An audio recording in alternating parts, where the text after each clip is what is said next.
Hello, and welcome to the Halloween edition of This Is Not What I Signed Up For, preventing you from sinking by teaching you how to swim. Welcome. Well, let's get up to a little bit of light, though, here in the room for those watching on video. Today, I am going to be speaking to Mark Lefebvre, also known as Mark Leslie, and we're going to be touching on the terror of management, because management can be a little terrifying sometimes, but it's also really rewarding. Mark is an author, he's a speaker, he's a book industry representative, and a self-professed book nerd. He's got over 30 years in the industry. He's managed bookstores, he's managed teams for corporate offices, and he built the entire team for Kobo Writing Life for self-publishing. Mark, welcome. Great to have you on here. Great to be on, and happy Halloween, Ross. Thank you. Happy Halloween to you too. My favorite time of the year, of course. For those who can't see us on video, and if you hop onto YouTube, you'll be able to see us. We're a little dressed up for the occasion. There's a lot of skulls and things flying around, and top hats and so on. So give it a look on YouTube. Mark, very excited to have you here. The first thing I always do is a bit of an icebreaker. Okay. What is the worst piece of advice you've ever received in terms of management? This is going to sound counterproductive, but I think some of the worst advice I ever received was sit on your hands. And I know as a manager, the idea is that you manage the team, you don't do. But interesting. I've had a lot of difficulty respecting a manager who doesn't understand what it is that I do. I want the person who's in charge to at least be able to do the tasks I do, and then understand it intricately so that the decisions they're making are not based on 50,000 feet. And they do have to, a manager does have to look at the top level. But I think the challenge is understanding what the people who work for you are actually doing. Okay, maybe you don't have to do every single thing, right? So in particular developers who specialize in certain software or whatever, you don't have to understand what it is, but at least understand enough about what they do that when you're making decisions based not on some blue sky vision, but on the reality of their world. And I think that helps. So it's a weird bit of advice. And I have trouble sitting on my hands because I like getting my hands dirty. I like interacting. I like being there with the staff. I think my partner, Liz, who's a principal, is not a principal who sits in her office and kind of dictates from the throne or anything like that. She's in there. She's in the classroom. She's working with the kids. She knows the names. She actually knows the names of every single kid in the school, even when there were teachers who don't even know every name of the kid in their classroom. But I think that respect for your workers overrides that. Sit on your hand. Oh, yeah, for sure. For me, anyway. Oh, absolutely. It's something that I brought up in my book as well about like the ivory tower. And it's great to be sitting in the management team or the management circle or something like that. But if you're not involved in your team, you're going to be out of the loop as far as culture is concerned. You're not going to be informed on things. You're not going to know what's happening. It makes such a disconnect. So absolutely with you on that one. Yeah, for sure. Mark, onto our topic today. The terror of being a manager. Tell me, why can management be terrifying? Here's the thing that terrifies me most about management. It sounds like I'm trying to shirk responsibility. It's the responsibility. It's not the responsibility of something goes wrong, you're in charge. It's not that at all. It's the responsibility of the care for other people. As a manager, I believe that my job is to make sure that the people who are working on my team as a part of my team, not for me, but as a part of the team that I oversee, that I'm responsible for their care. I'm responsible for their well-being. I'm responsible for ensuring they have all the tools and resources that they need to do their job properly. And that's not just work-related stuff. For me, it's really important to recognize the humanity of the people who work for you. And there are going to be things that are going on outside of work that may impact their work. And being there for them in many ways, I think, is so critical. So that's terrifying, to know that you're responsible for another human. It's kind of like, being a parent, right? You're responsible for the well-being of the young person that you're raising into the world. And you're hoping to give them enough tools and resources that they can stand on their own, but you're there to catch them if they fall. And that's a Yeah. huge responsibility. I do not take that lightly. From our chats previously, I got that from you, and that was so nice. Like, we need to record this. This is great. Uh, Mark, so I mean, the role of management, I think a lot of people think of management as, oh, I'm coming in, yes, I'm going to have some great KPIs to deliver and things like that. You speak about empathy and things and looking after your team. Can you tell me a bit more about how you fulfill that role in looking after your team? How do you get that empathy going and different things? Well, I think it often starts with when you're hiring, when you have people on your team, you ideally you have they're there because they are the best at what they do. You recognize that they have all of the skills, but there's also there's that personal, there's that communication aspect of the team. Is that yes, we have a lot of work to do. Yes, we need to work hard, but I think we need to take the time to communicate with one another about the job itself, or even about those extra things. It I'm very not introverted. I call myself an omnivert. Small talk does not thrill me. Monday morning, how was your weekend? Like that sort of stuff is just so benign, and like talking about the weather or the sports or anything like that. I mean, for me, I really want to get into the depth of a conversation. So that may be, talking about the latest movie. Okay, yeah, the latest movie, Deadpool versus Wolverine. But let's talk about the interaction of the characters and the interplay and how it relates to a classic movie like Planes, Trains, and Automobiles, and the two misfits who Oh, what a shouldn't be good together and movie. yet. Right, right. So, I mean, I want to get into those details. And I think if you actually spend some time, you know the skills of the people on your team. I think it's important to understand who the person is behind that. Now, I'm not saying to be snoopy, and privacy of employees is paramount. However, understanding the human, and so there may be things that they don't want to talk about that are personal, that are private, but there may be things that they're very passionate about, and understanding the things they like, the things they really enjoy. I mean, that can make a huge difference. Just for example, if let's say you bring coffee into the team in the morning or something, and you know that somebody really likes a particular flavor boost added to their coffee, just doing that without, I think some of the little things that you do, but it all starts with just being able to listen and being willing to spend the time to listen. I learned this in one of the teams I was a part of. I'm not a developer, I'm not a software guy, I'm not a high tech guy, but a team that worked for my team doing all the hard end work, did agile development, and they did one of the things I love most about that is the 1 minute stand up meeting where everybody just shares a little bit of something. Like here's what I did yesterday, here's what I'm doing today. Bam, nice and quick and easy. Bam, to the punch, and that really helps you understand what's going on at a high level without feeling like, again, I'm not a fan of micromanagement, but I am a fan of communication. Yeah, those stand-ups, it's something we do as well in the team that I'm in currently, like with our consulting and the space we're in. We're a small high-performance team, but we also do these stand-ups on a Monday where it literally is that, what are you working on this week? What are you not? It gives such a great indication of the workload someone's going to be under, of what they're busy with, what's concerning them, what you're going to have to get involved in. You can plan your time. It's a very valuable exercise and just keeps you on the same page. When we don't have those because it's been a holiday or something like that, you can tangibly feel it in the team that you haven't met for that day. It's so important. Yeah, I think that you feel the disconnect, right? Yeah, And yeah. you're not sure, but you're just kind of like, well, there's something there, and it's not a major thing, but it can have a powerful I impact. feel like it's an uneasiness that I feel when I have that. It's like Yeah, I'm not in the know of what's happening. It's a bit unsure, and yeah. yeah, exactly. Because again, it's a well-oiled machine, and everyone's got their roles that they play, and everyone contributes in a different way to the team. Again, I'm gonna go with my partner Liz because I think she's one of the best leaders I've ever met in my life. And yes, of course, I'm biased, but she doesn't call herself. Every single person at her school is a part of the learning team. Mm. It's not this hierarchy. She got rid of the reserved parking for principal or vice principal or anything. She's like, no, we all park in the same wherever. It doesn't matter. We're all part of the same learning team.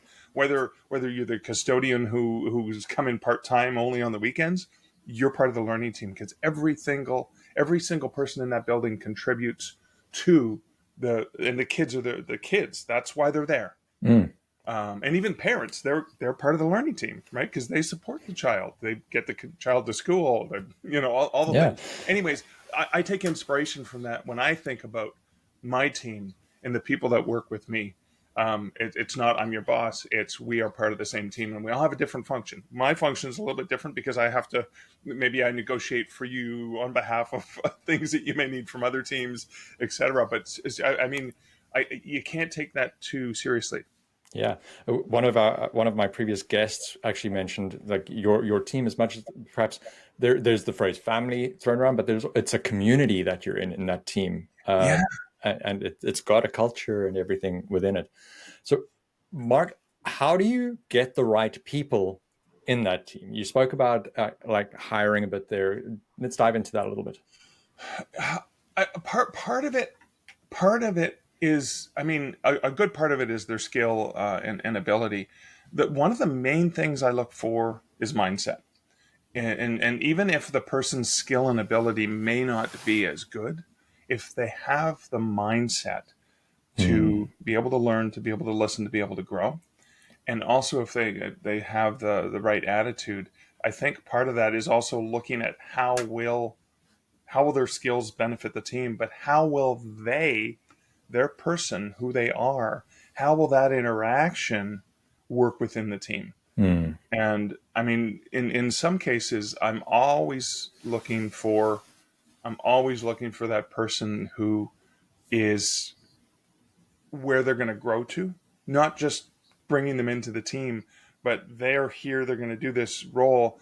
But what's their potential for moving on and upwards, maybe even outside of my team to another team where, and I've done that before, knowing, yeah, I'll probably have them for a year. They're so good. Someone's going to snatch them up for another team within this organization. But what I've done is I've brought in a really great resource, and I've been so proud of the hires over the years when I can say, oh my God, now you're in charge of this other team and you've gone like, or you've taken on a completely new role because you're so amazing. And I'm so proud of the fact that I was the one who brought you in. I take great pride in the success of the people that I can bring on board. Yeah, I must say one of the best teams that I can remember in my management career a few years back was one of these teams where it was a special situation in that we were hiring um, for a kind of role that you couldn't study for. Yeah. And it was in software, but it was in audit, but it was in Yeah. accounting. And do we get software developers? Do we get accountants? Do we get auditors? And Yeah. the answer eventually was like all three. But we had to skill everyone up in that. But the hiring was for aptitude and attitude and coming in. And the results were spectacular. And Yeah. that team now to this day, like watching every member of that team a decade or more later, uh, going into director roles and things like that is fantastic. So I Yeah. feel that. I feel that. Oh, for Um, sure. Yeah. so, Mark, how do you bring the people up in that space? I mean, I'm often in just in one of the last teams that I met, like larger teams that I managed. I remember one particular interview where in the interview I recognized this person could do my job, and I hired them specifically because I knew I wanted them to replace me. And as I brought them onto the team, I also brought them into some of the decision making that I was doing to sort of test out whether or not that was something that they would be interested in, be good at. As well, I knew they were qualified for it, but is it something? Yeah, because again, you can be qualified to do something, but not necessarily manage people or whatever. And so I slowly just sort of gave them the opportunity, right? Give them the autonomy and shared. And it's not that I would pick a certain person and only share it with them. I'd be willing to share with anyone on the team who's interested in understanding. Hey, I just want to understand why you made this decision. Mm. I mean, transparency, I think, is paramount with your team. in terms Yeah. of just helping them, helping share with them why you maybe made decisions that maybe seemed, from someone else's point of view, said, I wouldn't have done that. And then you can say, well, what would you have done in that situation? And learn from them as well. The other Mm. thing I know is there's not a single person there that you can't learn something from on that team because of their experience, their skills.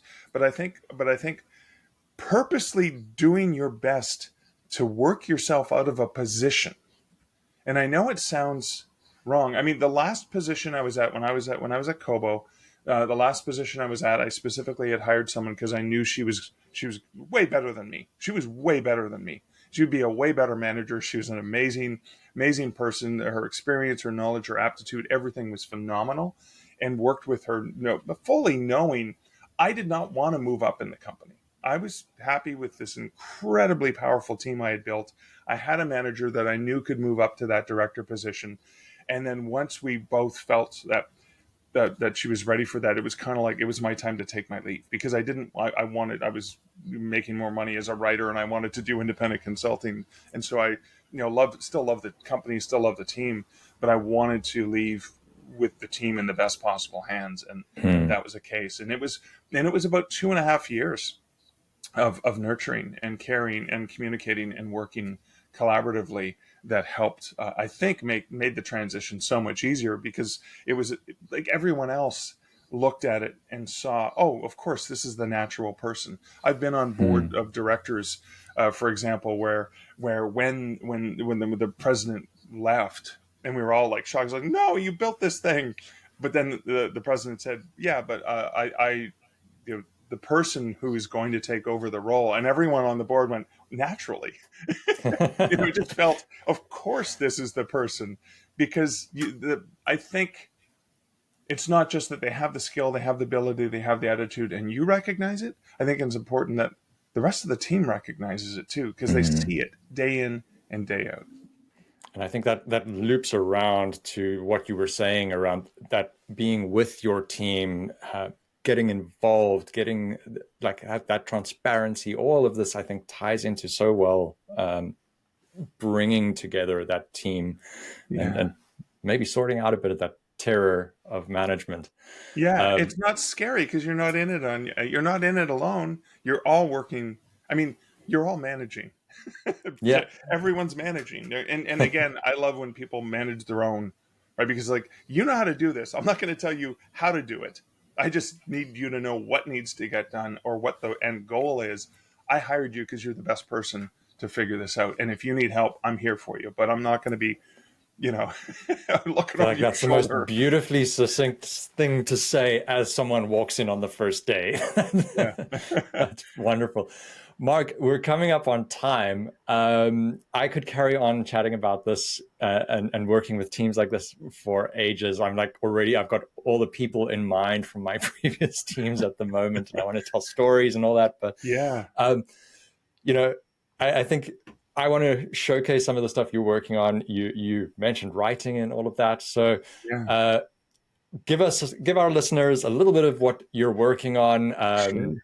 either from a business sense or a writing sense, whichever side you Yeah, want of to go course. from. So I'm just releasing October 2024, the 20th anniversary of a horror collection, One Hand Screaming. It was the very first. It's a fully expanded version of the very first book I ever published. There's the terror, there's the horror. It's completely fiction, but another new book that has been released or will have been released by the time this gets out there is A Book in Hand, and it's one of my books for writers that remind authors of the value of getting their book into a customer's hand in the physical world, because in a lot of the stuff I do with authors, it's about digital and ebooks and how to game the algorithms and the systems, but I bring it right back down to communication and networking and connecting with other people and those real life events, as you know, as a speaker, back of room sales, but also as a fiction author, getting in front of people and actually connecting with people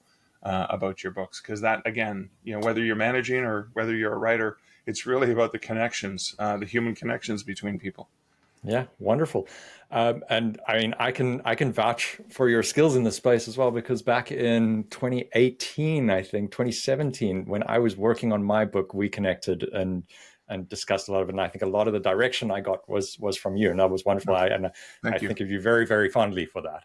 Appreciate that. Thanks, Ross. So to the listeners, if you want to find out more, go check out the show notes. Mark's details will be there.